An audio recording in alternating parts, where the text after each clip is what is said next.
Hey everyone, I'm Lily. Sorry for being kind of spotty over the last couple weeks. It's been a bad few weeks, like both from just a busyness point of view and mental health point of view and physical health point of view. It's been a bad few weeks, but I'm here. I didn't die, mostly. But I'm here today with another deck tech. It's a deck I've been wanting to build for a while, and because I might have mentioned this before, but I really like ramping. I only really have one deck that's built around like really ramping, but I love ramping. I like having lots of mana. And my Val Smasher deck, ramping into something, is like a good ramp deck, but it's kind of more of a generic ramp deck. But for the longest time, I've wanted to make a lands deck. And I started like putting together some stuff at the beginning of the summer, and then Wizards announced that, oh, one of the precons is going to be lands, which, not to get into a full discussion of C18 and my feelings towards it, short version of, I wasn't super impressed, but I don't think it was as bad as everyone made it out to be.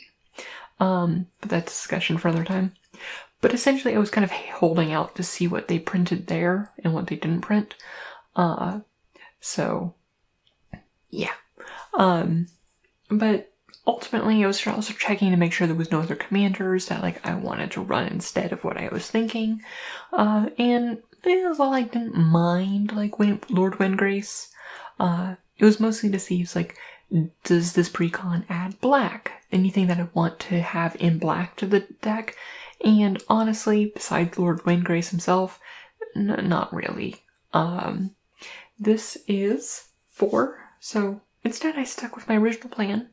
And I've built 4 color lands running Chaos and Tiro. Oh, I forgot the special visual stuff because Lillian Lazy doesn't want to edit it in post. That was a bad song. Oops.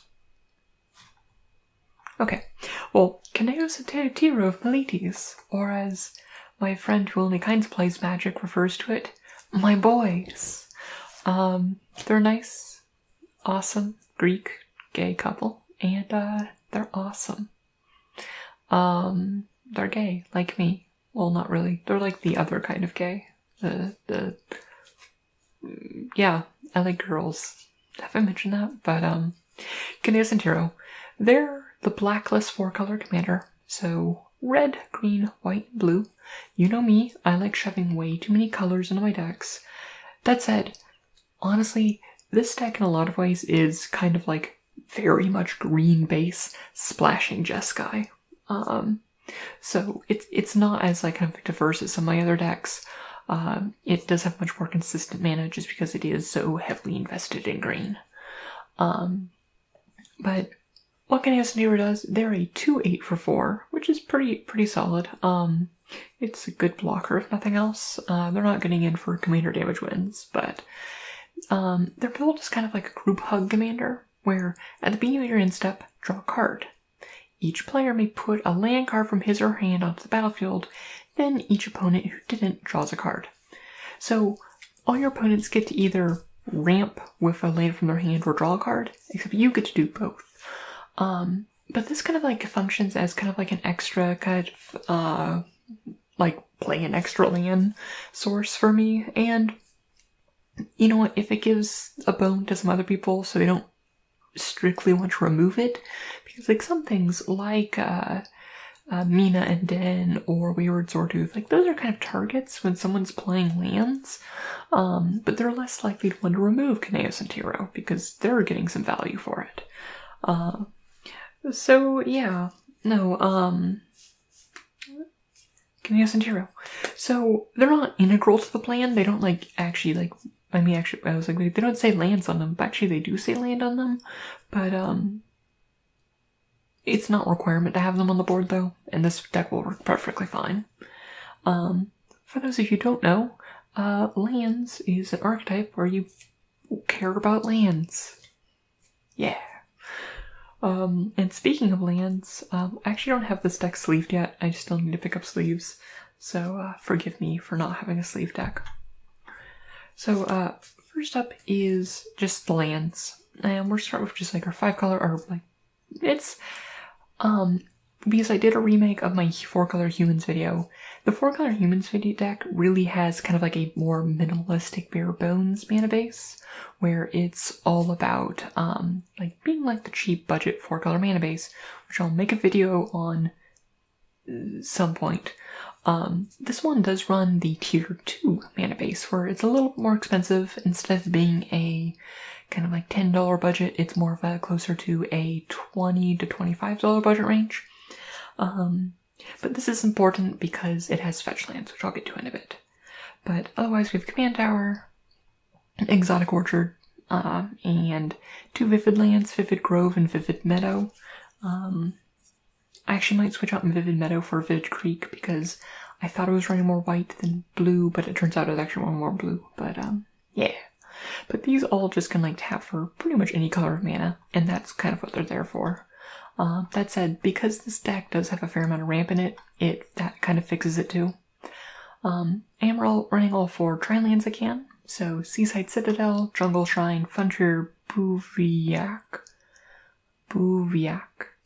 and Mystic Monastery. And then I'm running 3 battle lands, so Prairie Stream, Cinderglade, and Canopy Vista. These are all fetchable, which is important because we're going to fetch lands in a bit. They're just fetchable duels. And this deck also does run a lot of basics, so they will often come in untapped. With Ravnica this year and the Shocklands being reprinted, I am going to be looking to pick up a lot of the other Shocklands of like the enemy colors and upgrading some of these. For all my decks, but this deck is one because it cares about the lands and it probably wants to have the best mana base, and it cares about it. Will probably be receiving some premium treatment for its mana base for some time. I still need to pick up like actual fetches for it, but those are a bit more expensive. But things like breeding pools, although breeding pools won't be till Ravnica Alliance, and things like that, I'll definitely be picking up. And then I'm running the 3 slow fetches in my colors. So these are like fetch lands, so they can search up notably those 3 dual lands we talked about before. But they can also have basics, which honestly after a few of these will be catching. In this deck, Grasslands acts as a quad land and the others are essentially tri-lands. So we have Floodplain, Grasslands, and Mountain Valley. Please ignore the fact that Mountain Valley is different art. That is because it was like an order of 5, like the other Mountain Valley, the Mirage one was like 5 times as expensive. And I'm like, okay, it's only like $1 difference, but I like budget. But these can all crack them. But these are important for this deck specifically for not just fixing my mana, but more importantly to trigger landfall, because they trigger landfall twice. They come into play, and then when you crack them, they trigger landfall again, and anything that cares about lands coming into play works. Also for things like Crucible of Worlds, I can replay them from my graveyard and re-crack them, and they go back to my graveyard and things like that. Obviously it works best if I actually have like normal fetches, but normal fetches are very expensive, so I don't have many of them. That said, I might be moving some from my other decks. I actually don't think I have one that fits in this deck. I could be running the like off-color fetches because they technically don't go into there, or like I could be running like the black-red fetch if I wanted to. I don't personally, because while it is within like the color restriction rules of Commander, and I wouldn't like criticize other people for doing those things, I don't know, it's not my style, and I feel like it goes against the spirit of the Commander color identity restriction rule. I don't want to see like this card with like split between them and have like black on it in this like specifically blacklist deck, so that's why I don't run them. Although if you care about that, one day we'll make these mana based videos I keep talking about.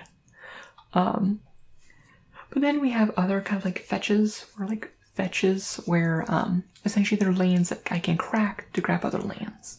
First fetch is Croson Verge, which really any deck that runs white and green should run. It can pay 2 and tap it to fetch for both a forest and a plain, so it kind of ramps you. Then I am running Terramorphic Expanse and Evolving Wilds.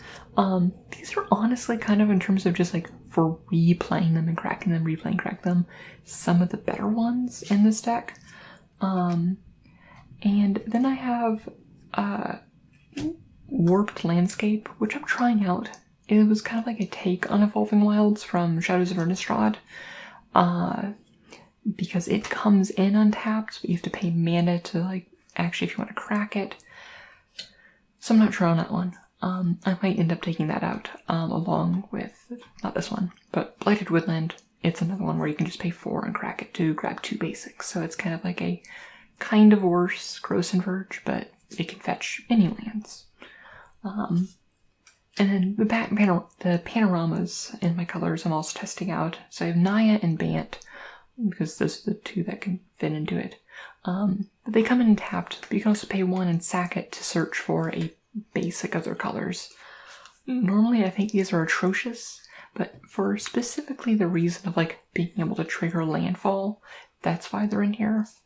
I'll have to do some tweaking and adjusting to see if they're really worth it, because they're not great. And then finally we have Field of Ruin, which is kind of just like I'm putting it in there as kind of like a Field of Ruin type effect. Like eventually I will probably update this to a strip mine or a wasteland, but I don't own one yet. But it's just a solid thing, and lands are an issue in EDH, especially with Ixalan, and running land hate I think is an important thing to do. But this one also notably also will then trigger landfall, so it's also kind of a fetch land on its own for me too, so yeah.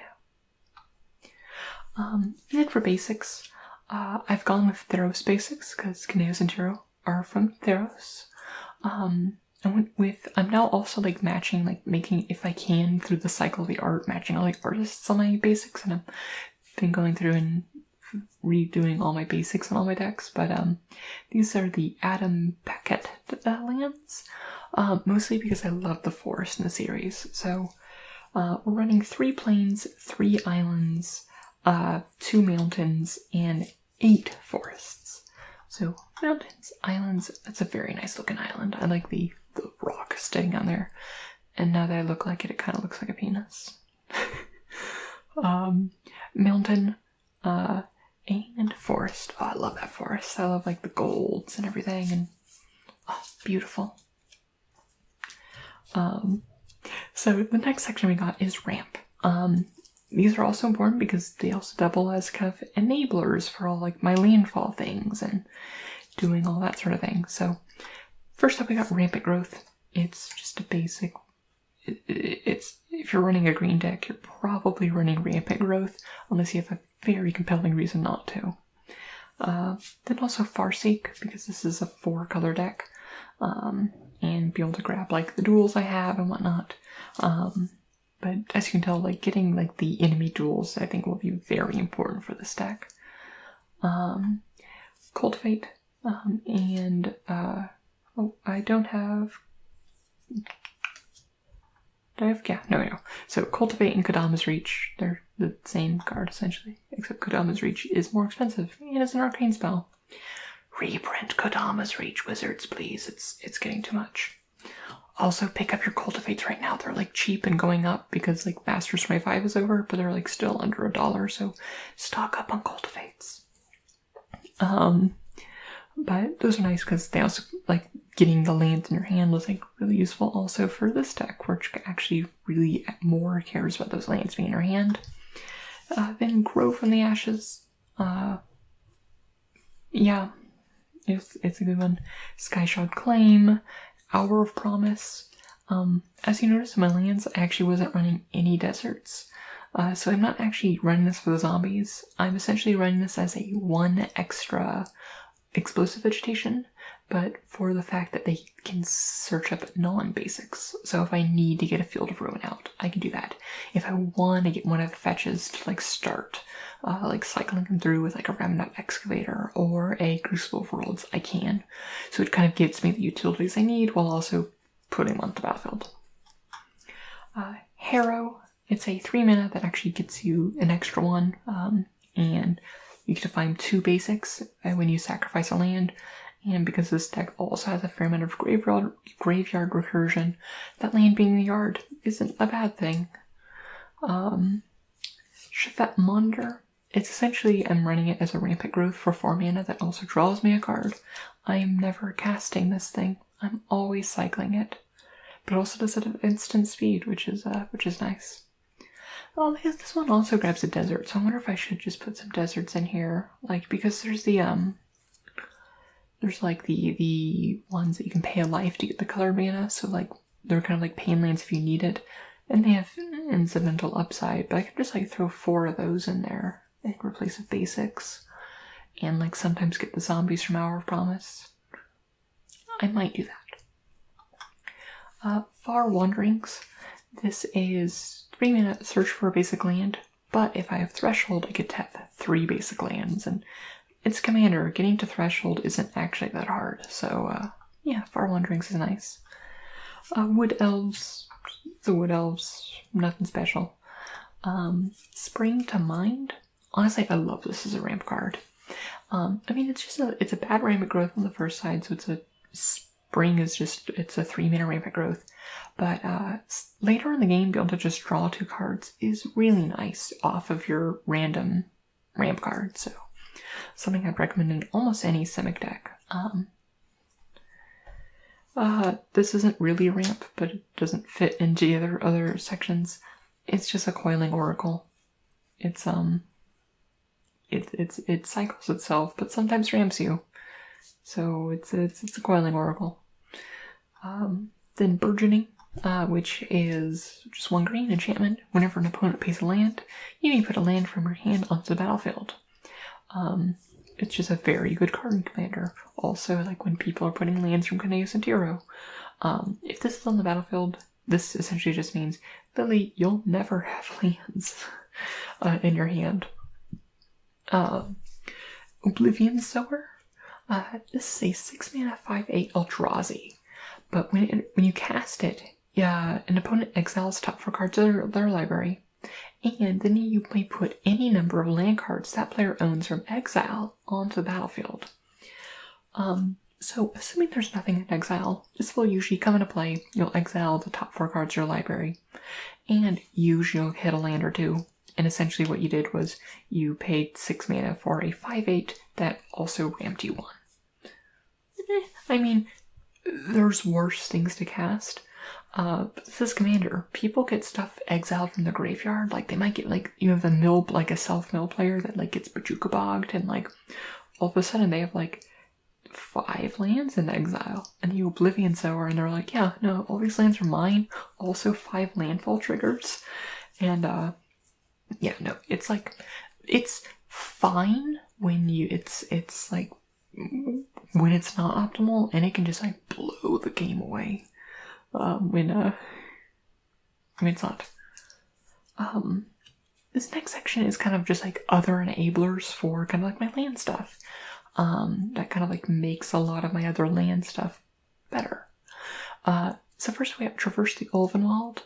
This is essentially a Lay of the Land. It's a sorcery, which you can search your land for a basic land card, and then put in your hand. So early game it can fix you if you need to.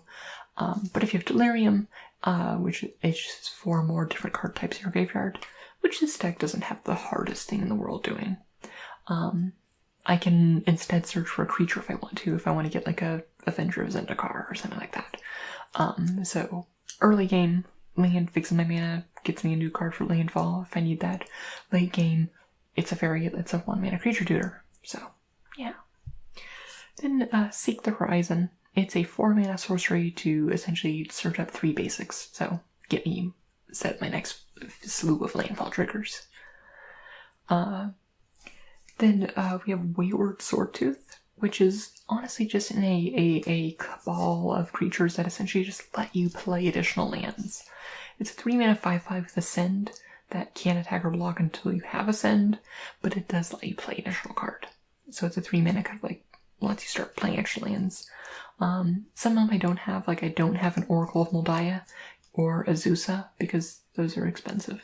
I also don't have like other cards I don't have in this deck that I need to get in this deck is Scape Shift.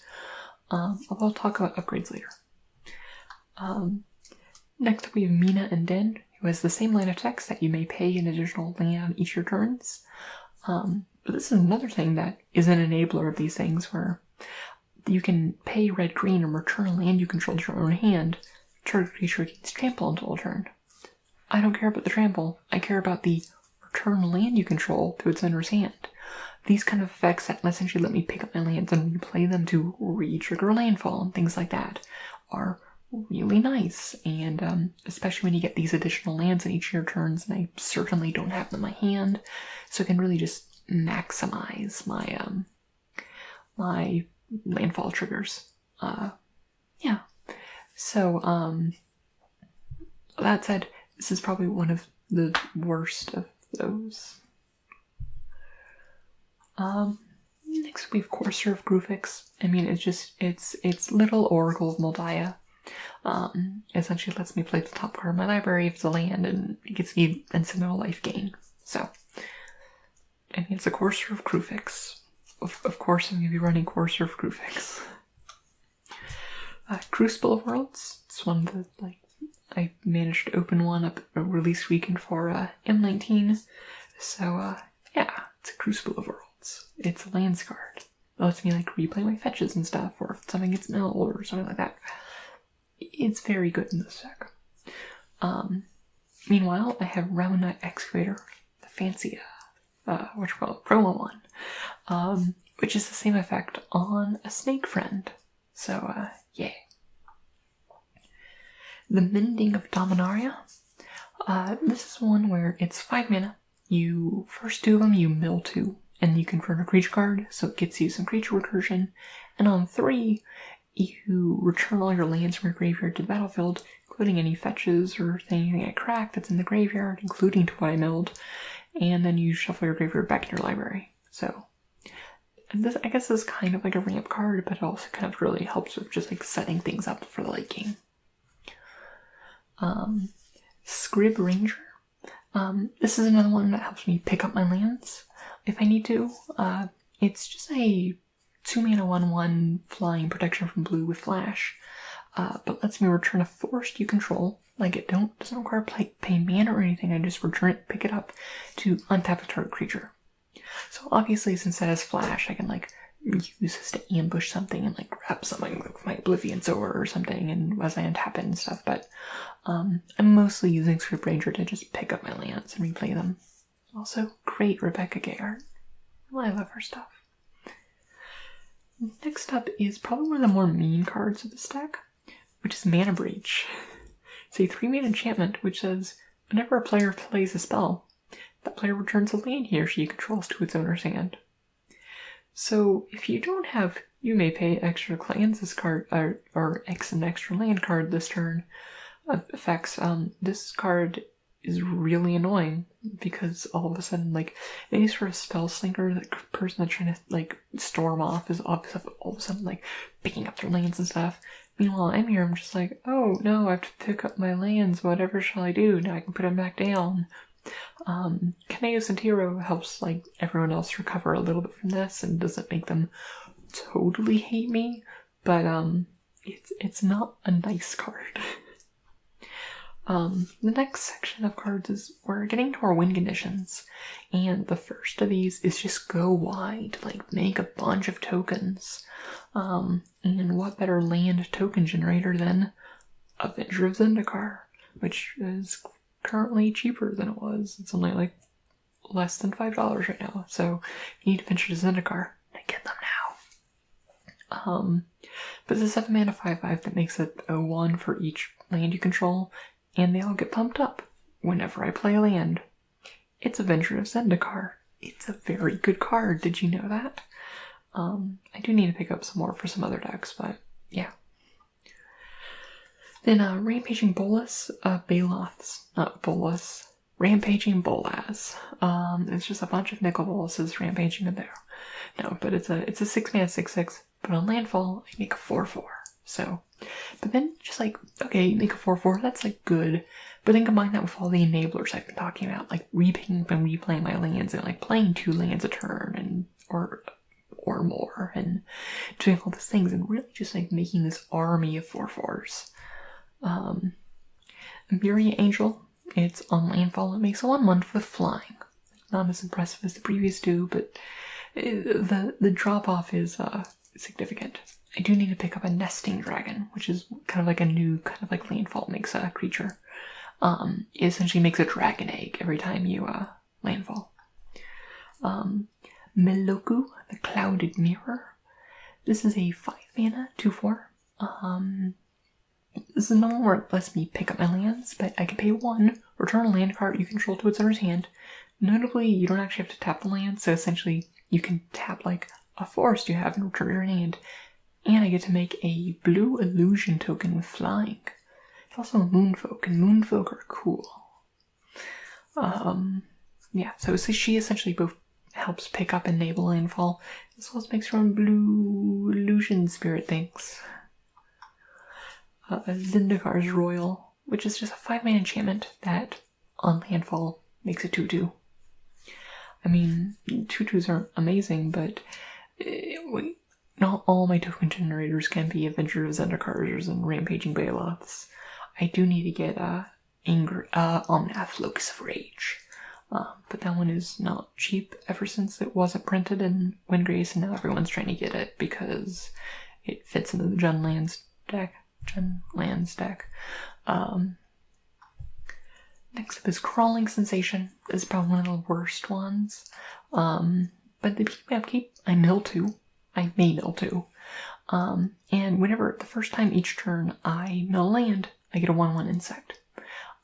This has a dual purpose of both, like, kind of like enabling things like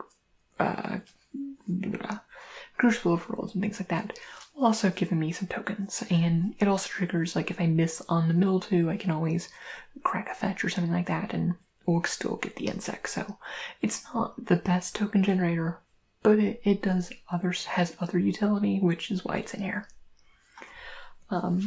Retreat to Emeria, which is a 4-mana enchantment with landfall, which you can either make a 1/1 or give all your creatures +1/+1.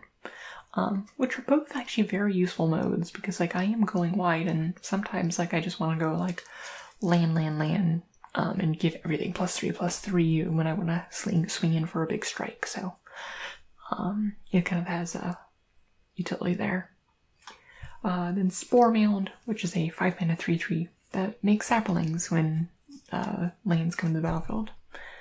And then, okay, now that's it for the token generators, but the other thing is just, there's a lot of good creatures that just get really big with a bunch of lands, and if I can't go wide, I'll go very tall and kill them with some Hydras.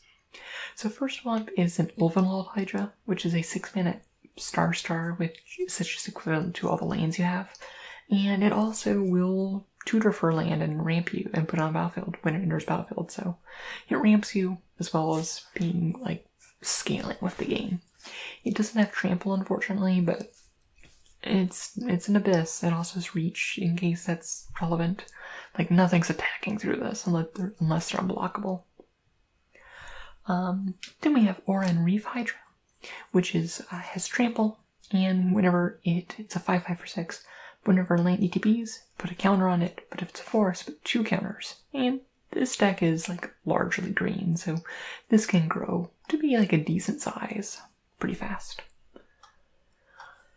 Undergrowth Champion, which is a 3-mana 2/2 that, if damage would be dealt to it, while it has a +1/+1 counter on it, you prevent that damage and remove +1/+1 counter. So essentially it has to be killed by a destroy effect, and on landfall you put +1/+1 counter on it. So this one comes down earlier and grows with it, and is hard to deal via combat damage or any sort of like red effect, so it doesn't get well, Pyroclasm would get it anyway, but Blasphemous Act or something like that. Multani Yavamaya's Avatar, which is probably the best of the big beefy guys, who's a 6-mana 0/0 that gets ++1 for each land you control and each land in your graveyard. It has Reach, Trample, and you can return 2 lands you control to the owner's hand while playing 1 and green. Returning lands is already something we kind of want to do in this deck, and I can recur from my graveyard to my hand. So it really does kind of everything I want to in this deck, is kind of like a payoff for having lots of lands. And now we're on to just kind of like general other utility payoffs from having lots of lands. So first we have Sylvan Safekeeper, which is just 1 green. I can sacrifice a land, and to give a creature I control Shroud. So this lets me like protect my like Adventure of Zendikar and things like that, where they might be afraid of it. Obviously it doesn't work with like board wipes, but also if I need to, if I have like a Crucible out and like I don't have an outlet to like word-something things, like pick up my lands and put it back down, I can also in that situation sack my lands and bring them back to the battlefield. So yeah. Emeria Shepherd.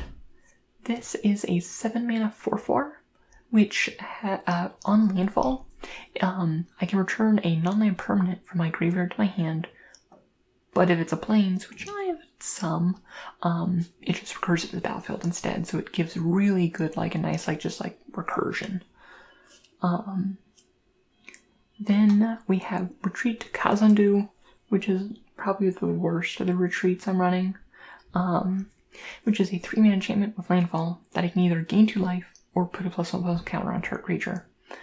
It's situational based on what I need. Most of the time I'll just be making a creature bigger, but I mean this can add quite a bit of power over the course of a game, if you need to, or give me a bit of life. I guess it's not as good as it is in Abzan Life Gain.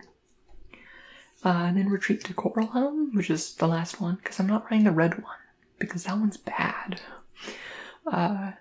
Which is on landfall, I can either tap or untap a creature, which is like nice for being able to both like crack in response and untap my like blocker to be able to do that, or tap down their blockers to get in with like one of my big guys like the Ulvenwald Hydra, or more commonly Scry 1. This kind of just helps give pseudo card advantage instead of my draws. Then we have Jodi Offshoot, which is honestly kind of a replacement one. Just 1 and a green, it gains me a life. It's a bad Core Surf Crewfix. It's like, you know the good part of Core Surf Crewfix? It's the part that isn't Oracle of Voldia. It's the part that's Jodi Offshoot. That's what I want from Core Surf Crewfix. But yeah, no, it's there. And it'll give you like a fair amount of like instant life, and it'll block early aggression. Tunneling Geobeat, which is a 3-mana 3/2 that deals 1 damage to each opponent on landfall. Like, that might not seem as much, but this little guy, in the test games I've done online, just can do so much work. Like, even if you play him like down early or even mid game, like he can like add like bait, assuming he doesn't get removed immediately, he can honestly get down like 9, 12, 21 damage. If you have like the right lanes to line it up, and if you have your enablers in order, this thing can like overall do just like a lot of damage spread out through everyone. So I've actually been more impressed than I expected. And now we're on to removal. I do need to add more targeted creature removal, but I'm out of swords and stuff, so I need to pick up some more swords, so I'm not running as much as I would. I'm running Broken Bond, which I'm probably going to take out, because I didn't realize this was a sorcery, which I should have, because I play it in, like, arena and whatnot, but, it's 1 and a green for destroy target artifact or enchantment, and you can put a land from your hand onto the battlefield. Just like, hey, it's a naturalize, it also gets me a land, but it's sorcery speed, so I'm probably going to take it out, because often the times when you want, like, naturalize effects, it's at instant speed, so. And we're running Forsake the Worldly, because I run this in almost all my decks. See literally any of the rest set reviews that include white, because I explain why I love this card. It's a great card. Dismantling Blow. I'm running a lot of naturalized effects because they're kind of placeholders from some like targeted creature removal. But this is a 3 mana like disenchant. You can also pay 2 and a blue extra to also draw 2 cards, so you can like staple on a divination onto it, which I haven't tested how decent it is, but I figured I'd try it. I'm running Release the Gremlins because I love this card. This card's decently in this deck because this deck does ramp a lot, but I like Gremlins, and also there's usually lots of artifacts to hit in our EDH, but Gremlins. Yeah. And then I'm just running a single counter. I'm just running Summary Dismissal. I like running at least one counter on my decks, but I like this one because it can counter uncounterable creatures. Because it doesn't counter them, it exiles them from the stack. In terms of wipes, these are also placeholders for like actual wipes for like that like descend upon the sensible and things like that. I'm running Devastation Tide and Evacuation, which is return creatures to their owner's hands. And they're really just placeholders. This deck does not really utilize them to their fullest. So yeah. And they are no Cyclonic Rift.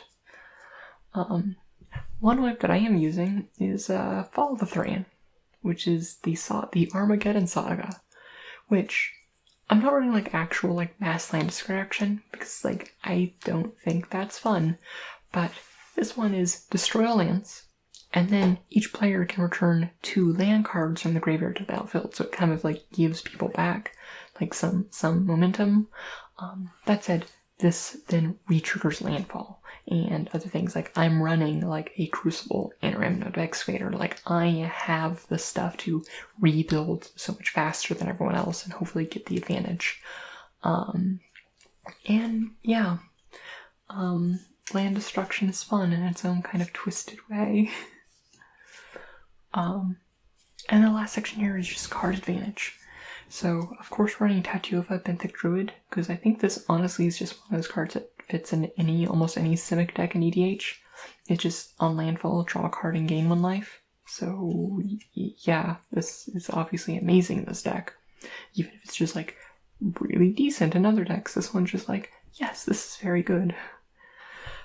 Seer Sundial, which looks really bad when you look at him next to Tatuova. It's an artifact, which makes it a bit more durable, but on landfall, you can pay 2 to draw a card.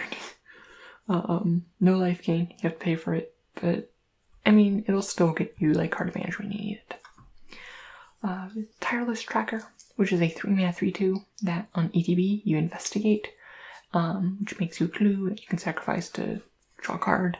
And this deck has no shortage of mana to sacrifice clues. And whenever you sacrifice a clue, it gets +1 counter. I like Tireless Tracker. I love the Investigate deck. I hope Investigate comes back soon. Mind's Eye, which is whenever an opponent draws a card, you may pay 1. If you do, draw a card. Oh hey, I have all this extra mana lying around from all my other stuff. Oh look what my opponents are doing from my commander. They're drawing extra cards. I can draw even more cards off of that. But also Mind's Eye is just a good card in commander. Windfall, which is, I put in this error, like, it's a decent way to get card advantage. It also, like, if I pitch a bunch of, like lands and stuff, like, I have ways to, like, my graveyard cares about them and things like that. Fortune's Favor, which is honestly a strictly worse FOF. Well, not strictly worse, but it's a worse FOF. But I really like Fortune's Favor mechanically. So, unlike Fact or Fiction, where it's like you reveal the top cards of your library and be like, okay, put these into piles, I choose one. Instead, they separate they look at all 4. And then they don't show you, they put 1 pile face up and 1 pile face down. And then you have to choose. And I love the extra mind game that adds. I wish they had pushed it a little bit more to make it like better than FOF in some ways. Yeah, no, this one's great. Also for these effects, it's like commonly like when you're like making the piles for someone, like you bounce it off being like, okay, I'll put like the best card with just like a bunch of lands. But oftentimes this deck wants a bunch of lands where like there's a lot less cards in this deck that are like dead draws. So it had some cool stuff for that. And then just some other stuff. I'm running Green Garden of Marasa because it just helps recur cards from a graveyard to my hand. It just is some nice recursion. Nissa Vital Force because it can also return things from my graveyard to my hand. I'm not really looking to animate my lands and swing in. But if I can manage to like get her ult off, which isn't that hard because like essentially +1 her on when she comes down, and if I can make it, if I have a good enough defensive position where I can get her to just ultimate, it essentially gives me a permanent Tatiova emblem, which is just very good and lets me deck myself. Wildest Dreams, it's just another recursion thing. We do have some things that self-mill, so things like that are quite nice. And then finally we have Palace Sentinels, which is just one Monarch enabler, because I love the Monarch mechanic. And this deck doesn't have a hard time like getting back the Monarchy, because I'm making a lot of tokens going wide, or otherwise swinging with big like trample creatures and things like that, so yeah. Well, that is the extent of my 4-color lands deck. I don't have a name for this yet, so let me know. I outsourced that for my contraptions deck to you guys, so let me know what you think, because I have some ideas, but they're not good. They're not as clever as my other deck names. But yeah. Okay, some of my other deck names are really bad. Like, my CDC deck is literally called CDC and Friends. Hint, the friends are zombies. Like, that's the full deck name, and it's really dumb. I'm still so proud of my Shuyun deck. Yes, we cantrip. I love that name so much. It's because he's red, white, and blue. And Obama's catchphrase thing was, yes, we can. Get it. Get it. But, yeah. There are some things I want to add in, like, I do need the better wipes, I need the better removal, and obviously there's just, like, expensive things I want to add to this deck, like Azusa, and Escape Shift, and Oracle of Eldia. They're just, like, a bit pricier because a lot of the land cards are very good and played in other formats, because lands is a thing in, like, internal formats and things like that, so some of the components are a bit more pricey than others, and eventually I'll trade into them. And obviously I want to improve the lands because I want to get like better fetches and things like that, but that's more of a long-term goal, and I do really like the archetype, and I can see myself playing this deck a lot, because I love my decks of greedy mana bases with too many colors in them, but yeah. Well, I think that's going to be about it for tonight, and I hope you enjoyed this video. Let me know what you think about this deck. Is there any like glaring cards that I've missed that I should really add in?